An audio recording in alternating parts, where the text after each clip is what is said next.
Ubisoft seems to want to get themselves in even more trouble as their stock prices are plummeting. Shareholders are outraged. Star Wars Outlaws failed, and Assassin's Creed Shadows is looking to be in even worse shape. Yikes. This mentorship program is crazy. We'll get into exactly what's going on in just a moment. My name's John Delarose, everybody. I'm reporting the most important things in pop culture. Appreciate you guys for being here. Please hit the like and subscribe button. Join us, and please leave comments, hang out, do your things.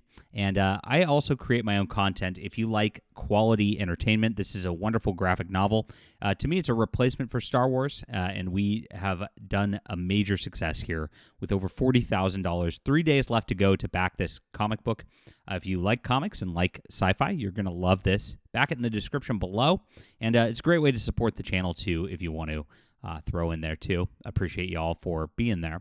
So Ubisoft has a mentorship program now called Develop at Ubisoft, and they appear to discriminate based on one's sex.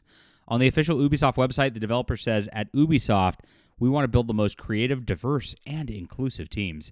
And that's exactly what Develop at Ubisoft is all about, empowering and supporting underrepresented genders. Oh, gosh. This is so ridiculous, and I see this so often in corporate media.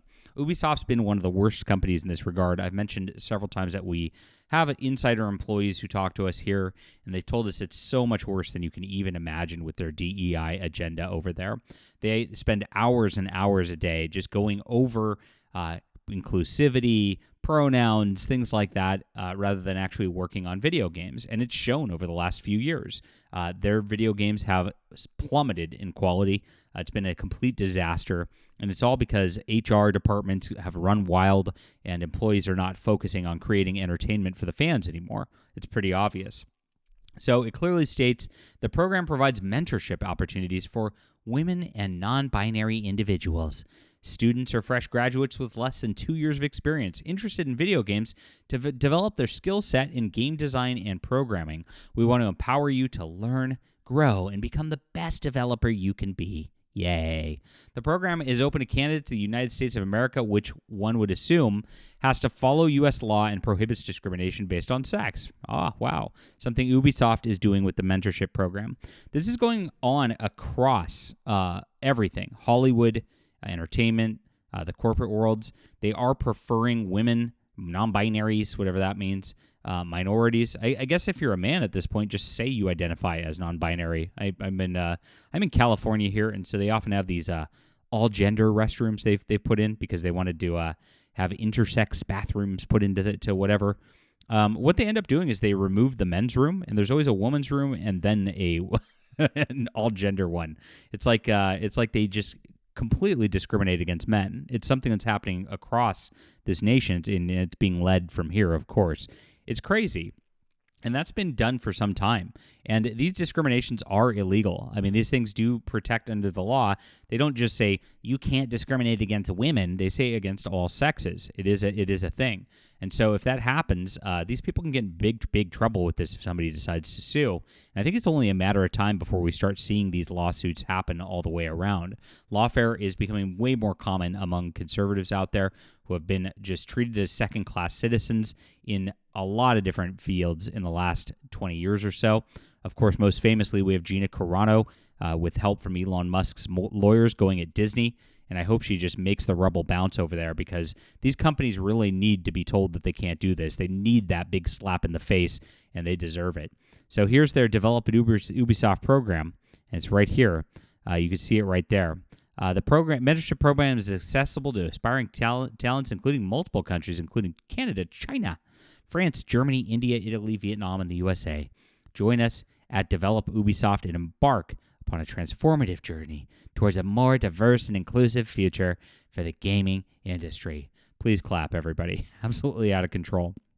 So here's their eligibility criteria, and this is what's making the rounds right now. You must identify as a woman or a non-binary individual. Well, what about the otherkin? I didn't see the otherkin listed here, and that is racist against otherkin, I think, or something like that. They really are underrepresented more than the non-binaries out there. Very, very sad. Be 18 years or older. What about the child transgenders they're always going on about? Currently, attended or graduated after spring 2023, have less than 2 years professional experience in game design, be legally entitled to work in the country where you're applying. Oh, that is racist right there. What about the illegal immigrants, the Haitian immigrants that are eating cats? Don't they need Ubisoft jobs too? Apply to only one location and submit an individual entry. Teams will not be considered. For Toronto, you must reside in Ontario and are currently attending or had graduated from an Ontario post-secondary school no longer after 2013. This program's not new, according to Dredd Roberts. It's been around for at least 4 years, given a blog post about previous mentees and mentors sharing experiences for the States. For the 4th year in a row, develop a Ubisoft Mentorship Program, help promising women and non-binary talents reshape their dreams in a career in gaming. Over the past months, 90 mentors from 19 Ubisoft studios welcomed 90 mentees who brought a fresh perspective and new ideas in game design and programming and got to develop their own creative project. Please clap again. So, one of them here says, I've had great mentors over the years, men and women who helped me grow, shape my professional experience. Mentorship was and still is rich and a humbling journey. It allowed me to take a step back, challenge myself, seek new perspectives, and build my network. And I believe it is enriching for the mentor as it is for the mentee. That's why I'm so enthusiastic for the potential of Develop at Ubisoft to empower women and non-binary individuals who are in the early stages of their professional life in the industry or a space where we are still underrepresented. Oh my gosh. Absolutely crazy. So this has been going on for 4 years, and I'm really surprised somebody hasn't gotten sued over this yet. This is crazy. The company's Chief Diversity and Inclusion and Accessibility and Social Impact Officer, what a title, said about this, we have several exciting key projects about to launch. First is our Ever Global Self-Identification Program, where we invite team members to share additional information voluntarily and confidentiality about their identity, such as gender identity, race, ethnicity, or disability. This information will help us understand the experience of each person from a much more inclusive lens and allow us to take action to support our colleagues. What does their identity matter? Shouldn't they just be making video games? Shouldn't these programmers just be working on making sure that Assassin's Creed Shadow doesn't piss off the Japanese people? I mean, my gosh, absolutely crazy. We know we have room for growth when it comes for representation of racial, ethnic, and cultural diversity, both within Ubisoft and the gaming industry at large. With this in mind, we created a multi-year strategy called Project Rise. It sounds like Antifa craziness right there. To ensure Ubisoft reflects our diversity of our players with a focus on racial, ethnic, and cultural diversity. I bet their players are like 90% white males. I would venture to guess. Over the course of the next 5 years, I mean, you're talking like Rainbow Six and Assassin's Creed. Come on. We will focus on 3 key areas: talent acquisition, internal talent development, and external talent pipeline development. Grums is beating the drum about this, which is a great thing. I appreciate him for doing this. Of course, he retweets to somebody saying, how the F is this even legal? And it isn't. This has been posted a few times, shows the requirements. Women or non-binary is a requirement, which means straight white males are excluded. And that's what they do. Whenever they say it's about inclusivity, they always are excluding people. Have you ever noticed that? It's always completely fake. The words that they use are the opposite of what's truly happening. When they talk about diversity, companies would look different. Like different companies would look different and therefore have different experiences and things like that.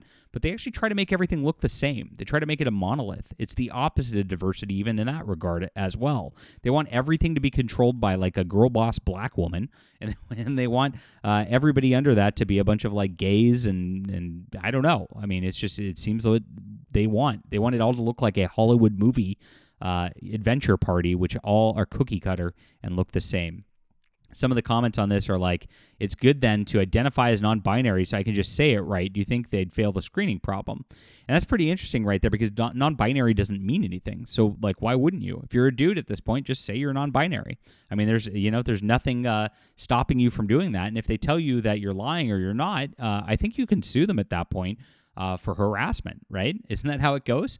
That is the way maybe forward to this, is just play the game and just make them eat their own fake words. I do see that as something going on. I got asked in the live stream last night If as a white male, what should I do to get into the publishing industry? Should I pretend to be like a Haitian woman, disabled? And the answer is absolutely yes. If you want a mainstream publisher to publish you and you're a white male, you're out of luck. So it's the same thing with these major corporations across the world. And for now, even though they are doing something illegal, maybe the best way to do it is to pretend to be one of them. Oh gosh, it's so cringe. Leave a comment down below with what you think about this. Hit the like and subscribe button. Please back the Hidden Emperor on Kickstarter. Really appreciate you for being there, guys, and supporting our work. And we'll be back soon.